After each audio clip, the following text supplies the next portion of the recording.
están todos? Hola a todos, mi nombre es Celia, yo soy la maestra Celia y estoy muy contenta de hablar otra vez con ustedes. I am really happy to talk to you again, and as you can see, I am wearing Katrina makeup because I am super excited of what we're going to talk about today. Today we're going to talk about Dia de Muertos. It's a Mexican celebration, but before anything, I don't want to spoil you because that we're going to talk about. And before that, I just want to remind you that we provide Spanish private lessons and we teach children and adults starting 5 years old and up. And we like a lot to involve our students in the culture of different places, and Mexico has this amazing celebration that it's Dia de Muertos. So let's talk about this. Okay, vamos a empezar. Dia de Muertos es una de mis festividades favoritas. It's one of my favorites. I love doing it. Before the pandemic, I was really, really engaged.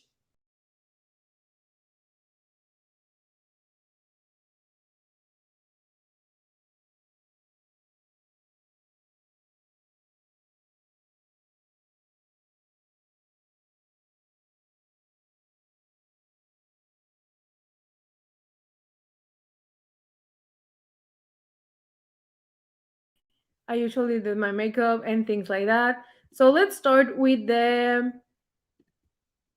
class, guys. Okay, give me 1 second. Very good. Let's start. Vamos a empezar. Entonces, el Día de Muertos, ¿verdad? El Día de Muertos es una tradición mexicana que se celebra los días 1 y 2 de noviembre de cada año. Esta tradición recuerda a las personas que ya no están con nosotros y les permite visitar a sus familiares una vez al año.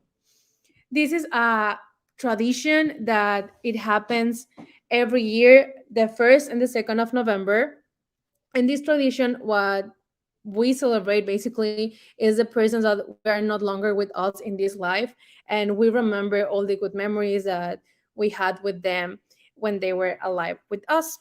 Okay, there are some places in Mexico that they celebrate like the whole week, the first week of November, but the important or the meaningful days are the 1st and the 2nd. Okay. Okay, these are some examples of the altars.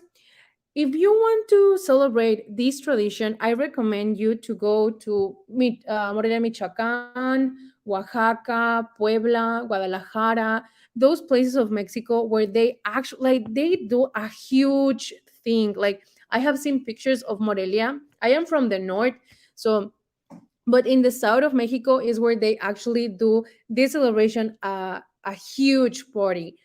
Again, I love altars in Michoacan. Also, Veracruz have huge altars. They are so beautiful. Here are some pictures. These ones are small, but if you do a little research of the altars, believe me when I tell you that you are going to find altars of 5, 6 meters sometimes. So Google it. I know what I'm telling you. Okay, so and what are the elements of an altar?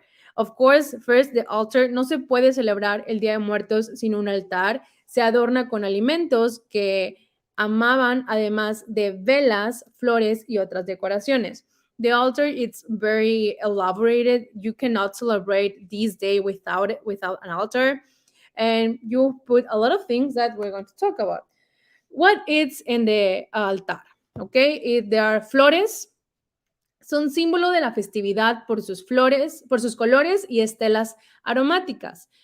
El pan es uno de los elementos más preciados en el altar y el retrato que representa a la persona que nos visitará.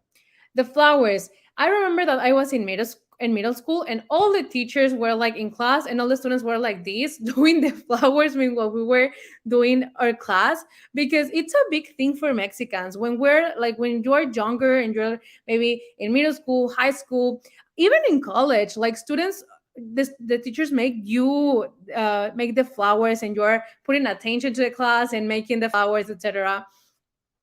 So we have the flowers, el pan, the bread. It's one of the most important elements. It's a type of bread. It kind of has like the bones of the skeleton, if that makes sense. And also we have the picture, okay, the picture that represents the people that is no longer with us, okay, that we put the picture in the altar that we made from, okay.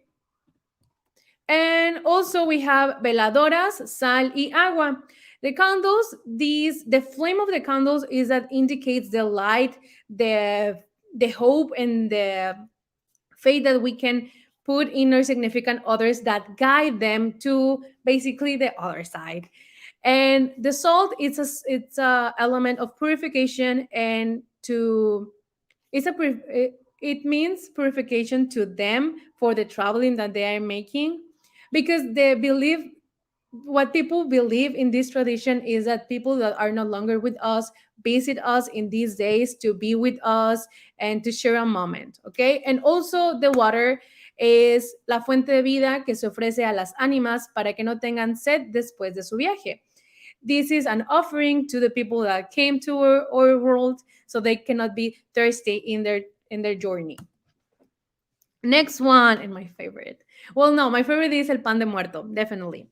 Las calaveritas de azúcar. Las calaveritas pueden representar diferentes cosas. Son símbolo principal del Día de Muertos por sus colores y formas diferentes.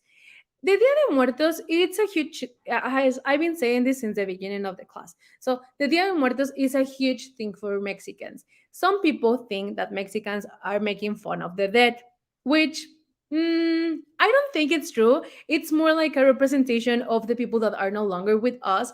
But the calaveritas de azúcar, it's a candy that it's the form of a skull, and sometimes people write their own names on top of the calaverita, and it's like, haha, this is me. And they make, if you were a Mexican kid, you grew up in a Mexican school, you had to do that, to do one like coloring, etc. And yeah, this is the calaverita de azúcar. It has to be in the altar too. Also, flores de cempasúchil, la cal, el arco. There are a lot of elements in this process and in this celebration. So, well, that will be almost everything for today, because of course we cannot go without the word of the day. And the word of the day is alma, because I thought that we are going to, like, in this whole celebration, I thought alma was a good word for today. Alma means soul, okay? El alma, even it's a feminine word, we use it with a masculine article. So remember, el alma y el plural, las almas. Very good. That will be everything for today. Eso sería todo por el día de hoy. I am Teacher Celia, and I am really happy to talk to you again. I just want to remind you that we provide Spanish Bible lessons, and we teach children and adults starting 5 years old and up. Remember that if you know someone or even yourself that want to improve their Spanish skills, we're here to help you, or even if you want to start from zero. Thank you so much. Feliz Dia de Muertos. Remember that we celebrate the first and the second day of November. So be prepared, prepare your altars, send us pictures if you made some. And thank you so much. Nos vemos la próxima clase. Adiós.